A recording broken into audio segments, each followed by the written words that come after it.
outside the borders of Menagerie, and LAAT lands. Turns on communicator. Jaune, Fordo, send your location. Fordo, we're heading north. We've been attacked by a white Fang agent. Jaune, damn, I didn't expect contact this soon. I'll join you immediately.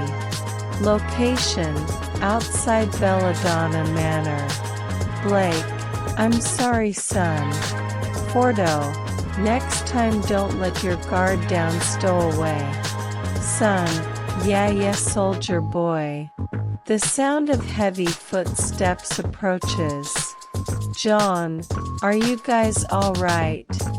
Fordo, nothing but a flesh wound for banana breath here. Son, Hey. Blake, you got here fast. Jaune, well, we received some troubling. The white Fang is on the move again. A guard approached the group. Guard, state your business here. Blake turned around and the guard gasped. Guard, Miss Belladonna, you've returned. I shall inform your parents. Blake, wait. Jaune, Blake, you need to face your parents sooner or later. Blake sighs, then smiles evilly. Blake, you do know I can also introduce my boyfriend while I'm at it. Now it was Jaune's turn to be nervous. Blake, if I'm going down, you're coming with me. Jaune, I really hate you right now. Blake, I love you too. Kisses him on the cheek. Fordo simply stood at attention. Son just sat down depressed.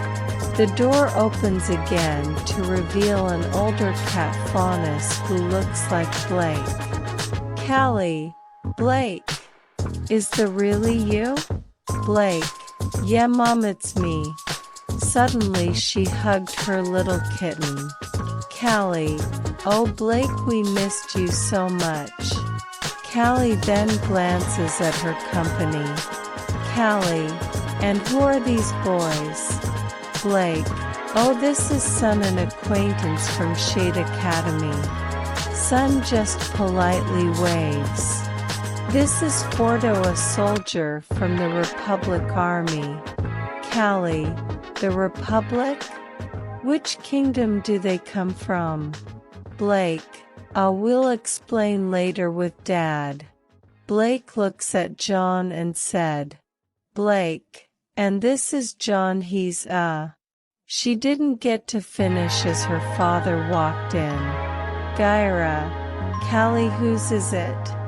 Then he looked at who's in Callie's arms and his eyes widened. Gyra, my little kitten. And envelopes all of them in a hug. He then shifted his gaze, then it turned into a glare at the three makes.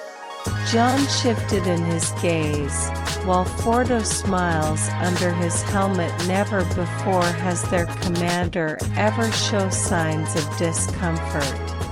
He simply stood and Son just looked away whistling. Gyra, Blake, who are these people? Blake, let's just go in and talk about it in private.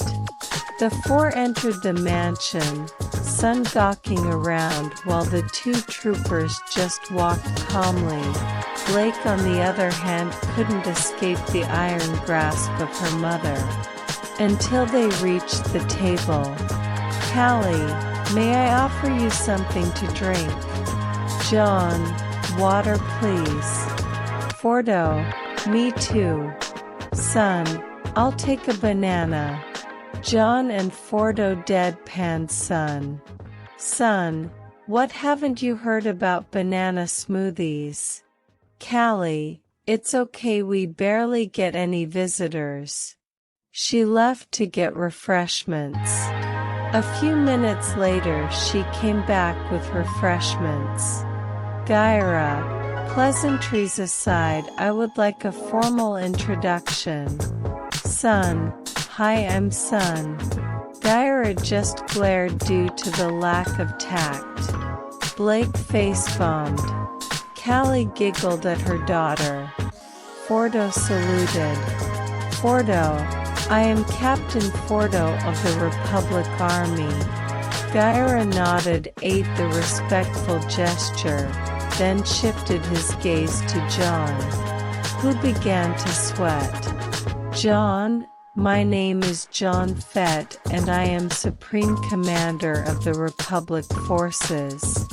Gyra's eyes widened. Someone so young appointed to such a position?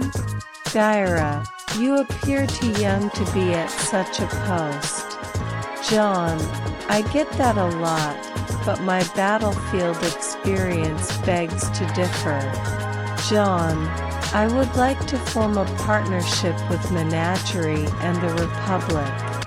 Gyra was caught off guard. Gyra, you do know you're a human and I'm a faunus. John, and why should that matter? I formed friendships to a multitude of races. Gyra was curious. John showed a hologram of the history of the Republic and the galaxy. Safe to say both belladonnas are shocked by the revelation that they're not the only life in the universe. Gyra, and you came here to bring peace? John, all we're doing is equipping this world with proper tools to prosper. The army is just here to keep the peace. We'll just be here to fulfill our duties and return to base in the Dragon Continent. Gyra, and what would you need for the agreement? John, we don't need anything, we just want to invite your kingdom to have a representative to our Senate. Gyra, that's all? But we're not a kingdom. John, that's where we come in. We'll provide you with funds and equipment to establish yourselves as a kingdom. Gyra, what kind of equipment? John, we'll provide you with communications and a system to improve daily life. We'll construct a CCT and provide the people with free scrolls. Gyra, that's too much. We can't pay for it.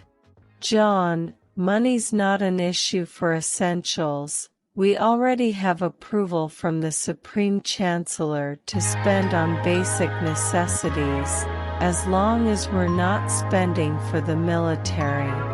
The army is on a strict budget, but not the public service sector. Gyra, speechless of the generosity, just shed tears.